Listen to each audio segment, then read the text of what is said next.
ADN news కి స్వాగతం.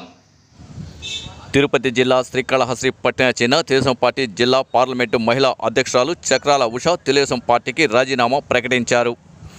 ఇటీవల కాలంగా సొంత పార్టీ నేతలే అవమానాలకు గురి చేస్తున్నారు అన్న కారణంగా ఆమె రాజీనామా చేస్తున్నట్లు మీడియాకు తెలిపారు. తిరుపతి జిల్లాలోని పలు నియోజకవర్గాల్లో నిర్వహించే పార్టీ కార్యక్రమాల్లో ఆమె చురుకుగా పాల్గొంటున్నారు. కార్యక్రమాల్లో క్రియాశీలకంగా వ్యవహరిస్తున్న చక్రాల ఉష ధోరణి నచ్చని కొందరు స్థానిక నాయకులు ఆమెపై ఆగ్రహం వ్యక్తం చేసినట్లు సమాచారం. అధికార పార్టీకి ధీటుగా పోరాటం చేపట్టి ఎన్నో పోలీసు కేసులను ఎదుర్కొన్న ఆమె సొంత తెలుగుదేశం పార్టీ స్థానిక నేతల అవమానాలు భరించలేక రాజీనామా చేస్తున్నట్లు ప్రకటించారు. తన రాజీనామా విషయంపై రాష్ట్ర పార్టీ అధినాయకులు మన్నించాలని ఆమె కోరారు. అయితే పార్టీ మారే ఆలోచనలో ఉన్నట్లు విశ్వసనీయ సమాచారం. పేరు చక్రాల ఉష, తిరుపతి పార్లమెంట్ తెలుగు మహిళా అధ్యక్షురాలిని. గత కొంతకాలంగా నేను చాలా అవస్థలు పడుతూనే ఉన్నాను. ఒక తెలుగు మహిళా అధ్యక్షురాలుగా ఈ జిల్లా వ్యాప్తంగా మహిళల సమస్యలు నేను తీర్చమని నారా లోకేష్ గారే నన్ను నియమించి అందరి సమస్యలు తీర్చే దిశగా, పరిష్కరించే దిశగా కూడా నాకు పదవి కట్టబెట్టడం జరిగింది. కానీ నా పదవికి నేను న్యాయం చేయలేకపోతున్నానని చెప్పుకోవడం కూడా సిగ్గుపడుతున్నాను. ఎందుకంటే శ్రీకాళహస్తి నియోజకవర్గంలో బొజ్జల సుధీర్ రెడ్డి గారు అనే ఒక నియంత దగ్గర పని చేయడం నాకు చాలా కాలంగా ఇష్టం లేదు. అంటే ఏ రోజైతే నాకు పదవి వచ్చిందో ఆ రోజు నుంచి కూడా నేను పార్టీకి కమిట్మెంట్ గానే పనిచేస్తూ వస్తా ఉన్నాను. కానీ నన్ను అన్ని రకాలుగా ఒక మహిళ అని కూడా చూడకుండా ఎన్నో రకాలుగా అవమానాలు, అవహేళనలు, అదేవిధంగా ఎన్నో రకాలుగా మానసికంగా కూడా నన్ను బాధ పెట్టడం జరిగింది. అయినా కూడా మన ఇంటి గుట్టు చెప్పుకుంటే మనకే చేటు అనే ఉద్దేశంతో నేను చాలా వరకు కూడా కడుపులో దాచుకున్నాను.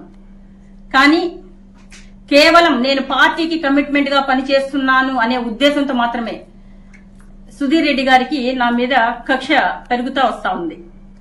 నేను మరొక విషయం గర్వంగా కూడా చెప్పగలను. ఎందుకంటే నేను 2014లో ఒక కౌన్సిలర్ గా పోటీ చేసి ఆ రోజు బొజ్జల గోపాలకృష్ణారెడ్డి గారి ఆశీర్వాదంతో అక్కడ నుంచి మొదలు పెట్టాను. ఆ తర్వాత ఉమ్మడి చిత్తూరు జిల్లా కార్యనిర్వాహక కార్యదర్శిగా, అదేవిధంగా చిత్తూరు జిల్లా ఉపాధ్యక్షురాలుగా కూడా చేయడం జరిగింది. తర్వాత నేను పని చేసే పని విధానాన్ని బట్టే నాకు నారా లోకేష్ గారి స్వయంగా ఇచ్చారు అని చెప్పుకోవడం గర్వపడుతూ ఈ రోజు మా నారా లోకేష్ గారికి, అదేవిధంగా చంద్రబాబు నాయుడు గారికి, మా అచ్చెన్నాయుడు గారికి శిరస్సు వంచి క్షమాపణ కోరుకుంటున్నాను. ఎందుకంటే ఇక్కడ సుధీర్ రెడ్డి గారు నన్ను పని చెయ్యనివ్వడం లేదు. ఎందుకంటే కేవలం నేను కూడా ఎందుకు పరుగులు తీస్తున్నానో చెప్పాల్సిన అవసరం కూడా ఉంది. నారా లోకేష్ గారు అంతటి వారే నాకు ఈ పదవి ఇచ్చారు. నేను అన్ని విధాల ఈ పని చేసి ఈ అధ్యక్షురాలు పదవికి ఉష అర్హురాలు అని అందరి దగ్గర మంచి పేరు తెచ్చుకుని ముందుకు పోవాలని ఆశపడ్డానే తప్ప నా మనసులో వేరే దురుద్దేశం ఏదీ లేదు. కానీ నా మీద నిందలు చాలా రకాలుగా సుధీర్ రెడ్డి గారు వేయడం జరిగింది. అన్ని కూడా భరించాను. ఎన్నోసార్లు మధ్యస్థాలు అవి ఇవి జరిగినప్పటికీ కూడా మన ఇంట్లో విషయాలు మనమే మింగేయాలి అనే ఉద్దేశంతో నేను చాలా వరకు కూడా భరిస్తూ వచ్చాను. రాను రాను వాళ్ళ యొక్క వేధింపులు ఎక్కువైనాయి. అదేవిధంగా నన్ను పని చేయనీయకుండా కూడా వేధిస్తున్నారు. ముఖ్యంగా మహిళా కమిటీ అంటూ ఇచ్చారు. ఏ ఒక్క మహిళని కూడా నాతో పని చేయకుండా. నేను ఒకటే చెప్తున్నా, నేను పార్టీకి పనిచేస్తున్నానే తప్ప నా ఇంటికో, నా ఇంటి అవసరాలకో ఏ ఒక్క క్షణం కూడా నేను ఎవరిని ఉపయోగించలా. కానీ నన్ను అడుగడుగునా కూడా పని చేయనీయకుండా, ఎందుకంటే నాకు మంచి పేరు చేస్తే ఎక్కడ నారా లోకేష్ గారు నన్ను ఇంకా గౌరవిస్తారో అనే ఉద్దేశంతో వాళ్ళు నన్ను ముందుకు రానివ్వడం లేదు. అయినప్పటికీ భరించి ఇక్కడ వాళ్ళు నాకు అవకాశం ఇవ్వకపోయినా కూడా ఈ పార్లమెంట్ పరిధిలో 7 నియోజకవర్గాలు ఉంటే 6 నియోజకవర్గాలు కూడా తిరుగుతున్నాను. అదేవిధంగా అక్కడ అందరూ కూడా నన్ను ప్రోత్సహిస్తూ నాకు పని చేసే అవకాశం కల్పిస్తున్నారు. కానీ ఇంట గెలిచిన తర్వాత రచ్చగెలవాలంటారు. నా నియోజకవర్గంలో నాకే విలువ లేకుండా నన్ను అడుగడుగున అవమానపరచడం, ముఖ్యంగా ఈ రోజు బాలయ్య బాబు గారు కూడా వస్తున్నారు. ఈ మధ్య మన చంద్రబాబు నాయుడు గారు కూడా వచ్చారు. మరి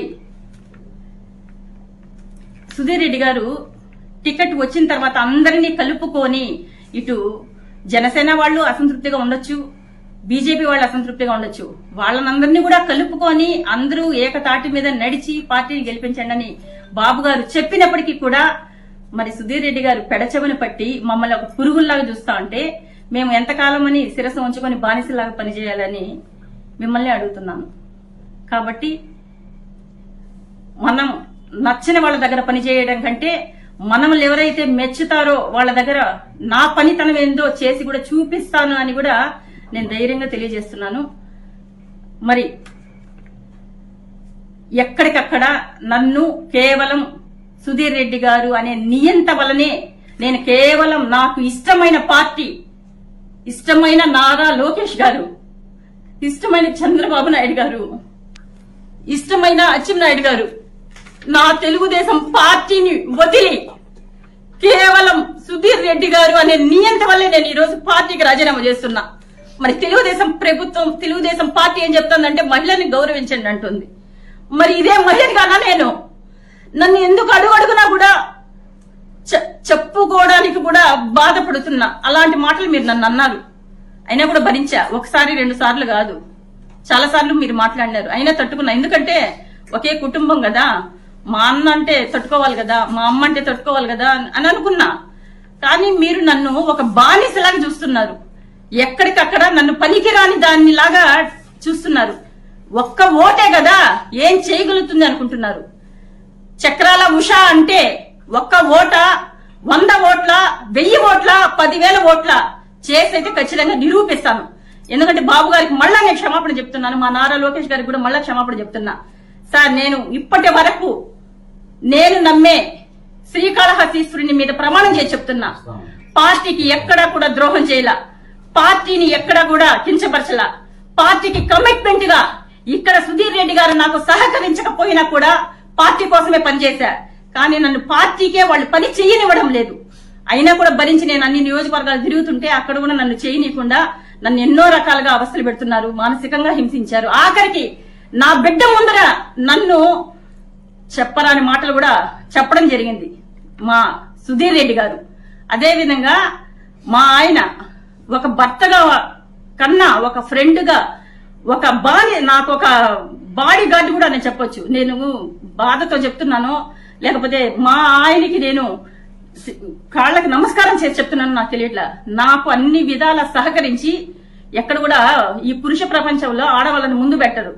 కానీ మా ఆయన మహేష్ అనే వ్యక్తి నన్ను ముందు పెట్టి ఖచ్చితంగా ఒకటి సాధిస్తుంది, మనందరి దగ్గర మంచి పేరు తెచ్చుకుంటుంది అనే ఉద్దేశంతో నన్ను ముందుకు ప్రోత్సహిస్తా ఉంటే ఆఖరికి ఆయన్ని కూడా పిలిచి నానా మాటలని, నువ్వెంత, నీ బతుకెంత, నీ సంపాదన ఎంత, నువ్వు అసమానం చెప్పలేను అలాంటి మాటలంతా కూడా మాట్లాడి గెలిచేది నేనే, గెలిచిన తర్వాత నీ బతుకు తేల్చేది కూడా నేనే అన్నారు. నేను ఒకటే అడుగుతున్నా, ఈ మాట అవతల పార్టీ వాళ్ళు ఎవరన్నా ఉంటే సమాధానం నేను చాలా గట్టిగా చెప్పుకుంటా. కానీ స్వపక్షంలో మన పార్టీకి నేనే పనిచేస్తుంటే మీరే నన్ను మాట్లాడితే నేను ఎవరికి చెప్పుకోవాలో నాకు అర్థం కావట్లా. కానీ చాలా వరకు కూడా అధిష్టానానికి నేను తెలియజేశాను. కానీ అందరూ సర్దుకోబోమంటున్నారు. నేను అప్పటికీ కూడా సర్దుకొని పోతూనే ఉన్నా. ఇంకా ఎలక్షన్లు ఉండేది 15 రోజులు, ఇంకా కూడా నా అవసరం వాళ్ళకి రాలా.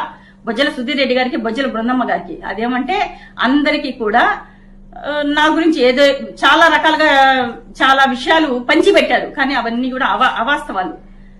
నేను ఇప్పుడు మళ్ళీ కూడా మా నారా లోకేష్ గారికి, చంద్రబాబు నాయుడు గారికి, మా అచ్చెన్నాయుడు గారికి పాదాభివందనాలు తెలియజేసి మళ్ళీ కూడా క్షమాపణ కోరుతున్నా.